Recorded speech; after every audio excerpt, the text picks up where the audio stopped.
What's up, y'all? Kyle Hamilton here. I want to give a quick shout out to Lucas, Conor, and Ryan in the Week 0 podcast.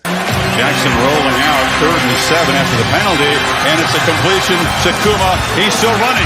Kuma breaks free against a tired defense as the Hokies deliver the dagger here in Tallahassee. Empty look for Richardson. Oh, that is danger! Oh my! Keidron Smith cuts inside, and he's gonna pick 6 it in the swamp. Cat scratch fever Smith. DJ is picked off, intercepted again by Benjamin Morrison. Here goes Morrison down the sideline. Can he go?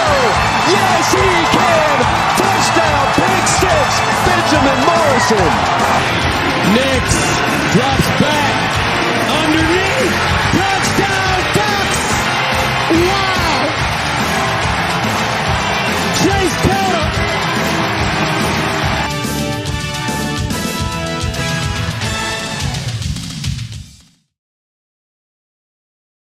There we go. What is up, ladies and gentlemen? Welcome to the Week 0 podcast. Hokies Focus. Lost a lot of sleep watching college football this past weekend. Whenever I could, actually. I was very busy this weekend with work. But glad you guys are here watching. I'm just going to take these off. Give me a second. There we go. I don't know. I just feel like taking those off. But anyway, we are doing the preview for this week's game. And there's a lot of noise outside. There's a hurricane on its way to where I'm living, so that's not exactly fun. But I'm a little self-conscious about my roommates hearing me, but whatever. God, I can't spell. But I appreciate you guys being here and also checking out afterwards. Why is that in front? Don't want that like that. I don't know. Gotta figure it out. Ryan knows how all this stuff works. But obviously, this week, season starts against a very familiar opponent for Virginia Tech, Old Dominion. It's we all know Virginia Tech's history with them and what has happened. They haven't played each other every single year, but they've lost now twice to Old Dominion, both on the road though. So they're playing at home this year. So I'm hoping that they at least win. But excuse me. So what I'm going to do is I'm just going to quickly look a bit at Old Dominion, get my thoughts on them and how I think the game will go. I'll give a score prediction, I guess. I'll try and make this a little short, maybe no more than half an hour or so. So I hope that you guys enjoy. So let me first start. I don't know where some of these name numbers came from. This is versus sports simulators. So I guess you can simulate games and stuff, which I guess I could do right now. I don't know how they came up with these numbers or what exactly. But as you can see, this is their preseason rankings for Old Dominion, at least. I haven't checked Virginia Tech's actually on this end. But last year, Old Dominion was 3-9. Virginia Tech was 3-8. So pretty similar records. Obviously, they beat Virginia Tech, and then they lost to Virginia. So that actually kind of hurts as a Virginia Tech fan. But as you can see, they ended on a 6-game losing streak. They somehow beat Coastal Carolina by 28 at Coastal Carolina. That's crazy. Yeah, see, that's the funny thing. Virginia Tech was so bad last year that Virginia Tech doesn't even count as their best win last year. But that's a very impressive win for Coastal or for Old Dominion. But yeah, they finished 3-9. They finished last in their division. And so as you can see, last year they didn't even average 20 points a game.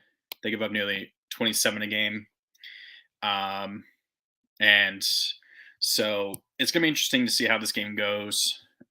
Obviously, with the history, as a Virginia Tech fan, there's always the worry that they could lose to them. But Virginia Tech has not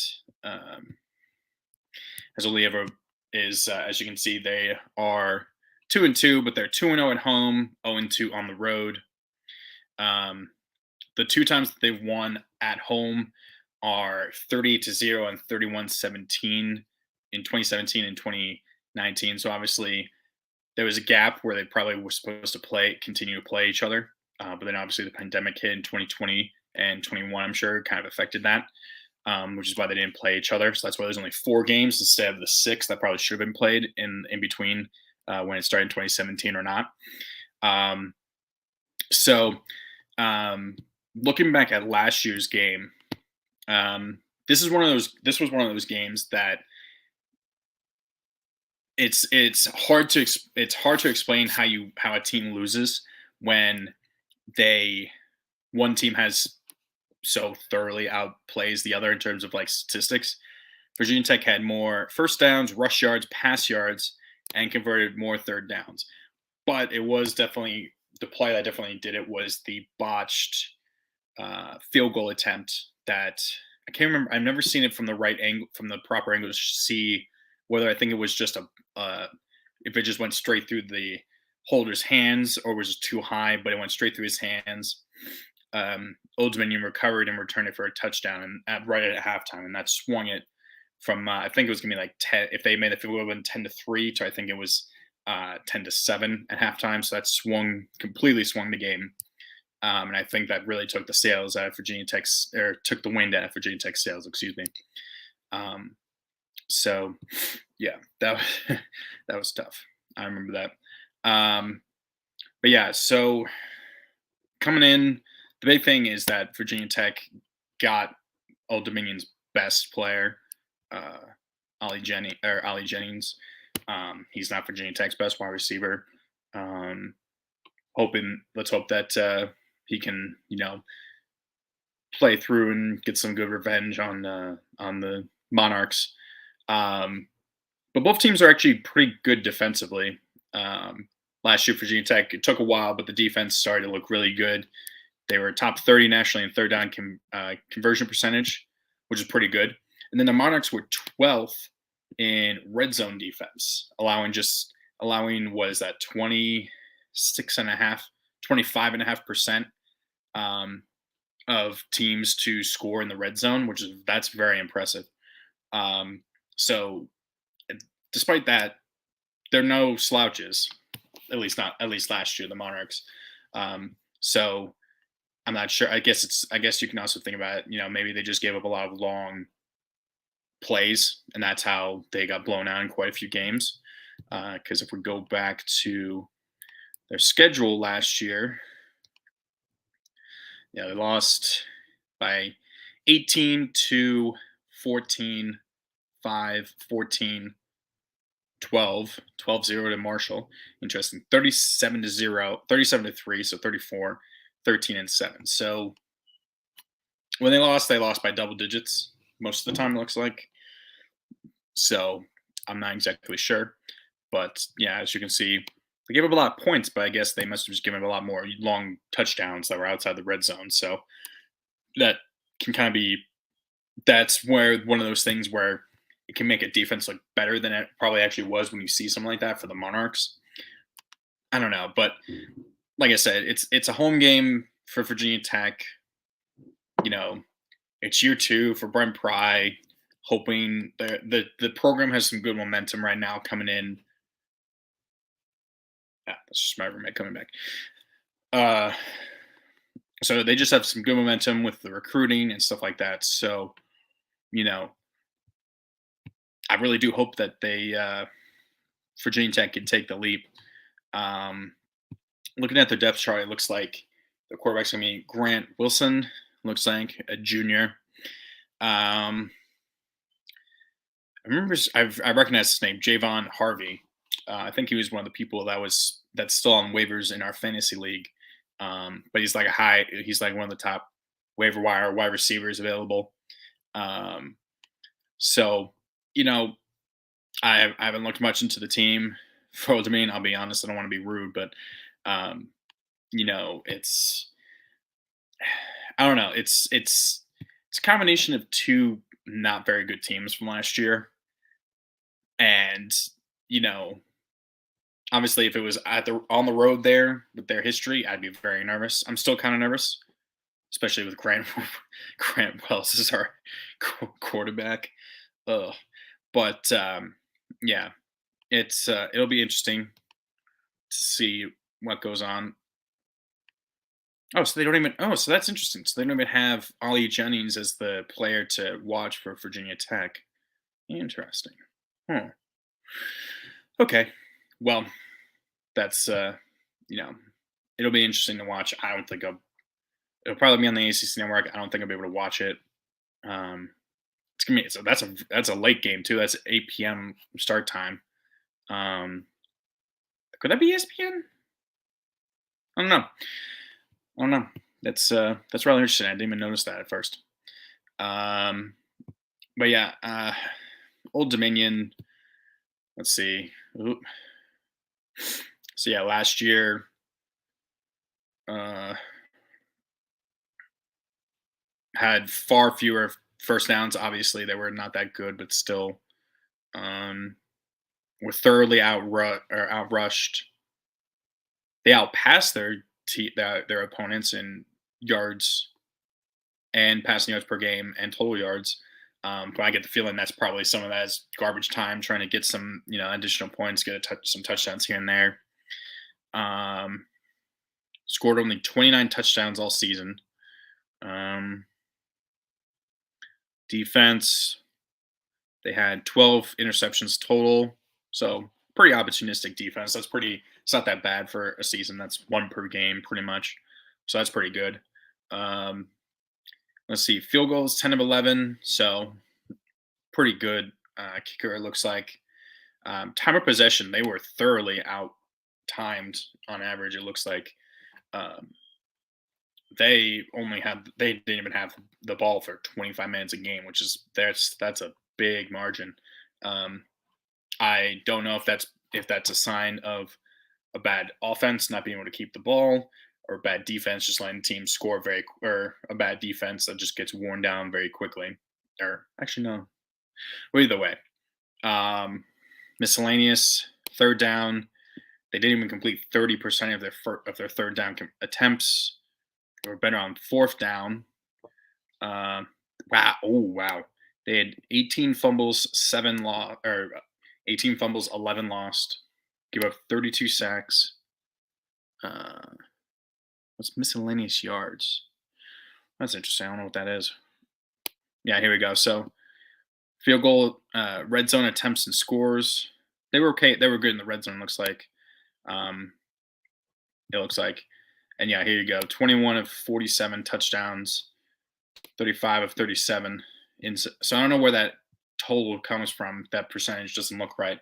Or maybe actually no, that would be right.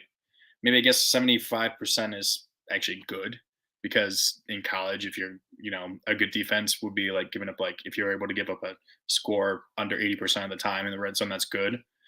If it's bad if it's higher. So I completely had it the wrong way. Excuse me. I just realized that. So you can tell it's been a while since I've watched football. It's been a while, so I need to get back into it.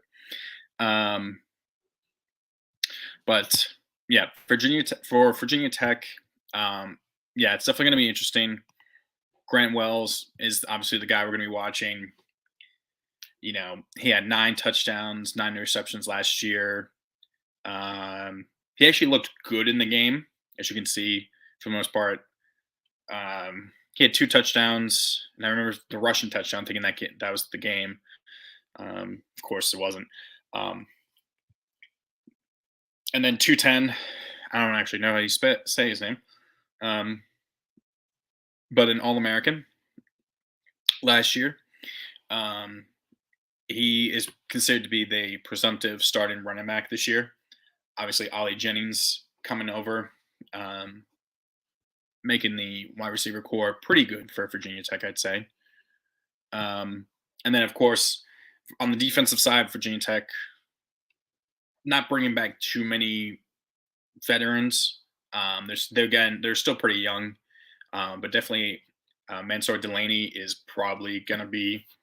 I could say he's probably could be a top 10 corner this year. as you can see. He was freshman All-American by 24/7 Sports and an All-ACC honorable mention. He was fantastic. His younger brother from the can't remember his name, but he's a 5-star recruit, and I know Virginia Tech is high up on his list. I think he is going to be in the 2024-2025 class. So Virginia Tech is really trying to get him, kind of build up, kind of get back to getting the brothers and the family coming through for to Virginia Tech and to Blacksburg. I apologize. I'm not very good at this, at least talking about this. So if no one's watching, that's my bad. But I'll try and just, like I said, the previews and the previews will probably be a little bit shorter. The reviews will probably be longer, obviously, because I'll have more to talk about. But the way I see it going, Virginia Tech is I think a 15 or 16 point favorite according to Vegas. I don't know if I would take the points there. We're going to be doing our pick'ems tonight with our draft stream. So we're going to be doing that. And so I don't know if I would take that particularly. I do take Virginia Tech to win because it's just a home game.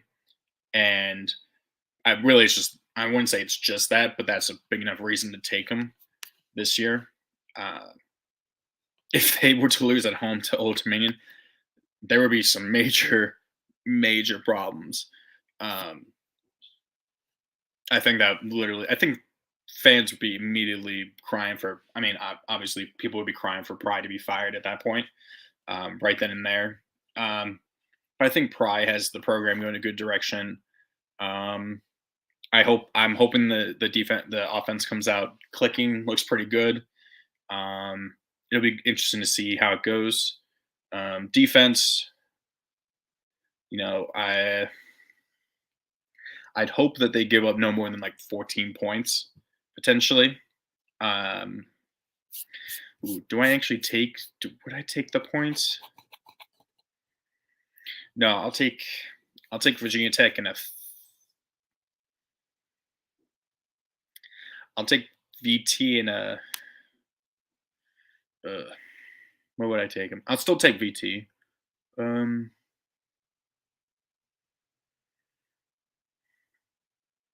I will. I'll do VT 28, Old Dominion 13 or 14. I think if it's anything less than a double-digit win, that's a little worrying. But at the same because you're bringing back the same quarterback at the very least, you still have some of the same guys there. You've got a bunch of transfers coming in, like Tootin, however you say his name, Jennings, Jalen Lane, who's another, I think, wide receiver, who's coming in. So there's a lot of transfer there, but at the same time, you still have Wells there. It'll be interesting to see if it somehow is a blowout or if it's not very close. If we'll see Chiron drones for Virginia Tech in maybe the second half, the fourth quarter. I don't think Pry is going to rotate him and Wells. So unless if it's a close game, Wells will stay in. If it gets above maybe 21-0, probably then drones would come in, but I'm not going to bet against it. So, that's my thoughts on that. Like I said, I'll get more comfortable with this as it goes forward. Do the reaction. I'll do that probably next Monday night. And I'll probably do I'll do a reaction next Monday night or sometime next Monday, probably after Josh, because he does his stuff on Monday nights at 6 as well. So I'll probably do it after him. And then I'll do the preview for the next game on Tuesday. So I hope that you guys tune in then. Hopefully it's a good game for Virginia Tech. And I'm very excited to see how the season's going to go. But until then, guys, make sure you like and subscribe to the Week 0 podcast. We're nearly at 200 subscribers. I know it's a very small thing. goal, but it's definitely big for us because we never thought we would even get there. And we definitely feel that this year we're going to kind of maybe take off a bit. So until then, be sure to like and subscribe, and I'll see you guys next time.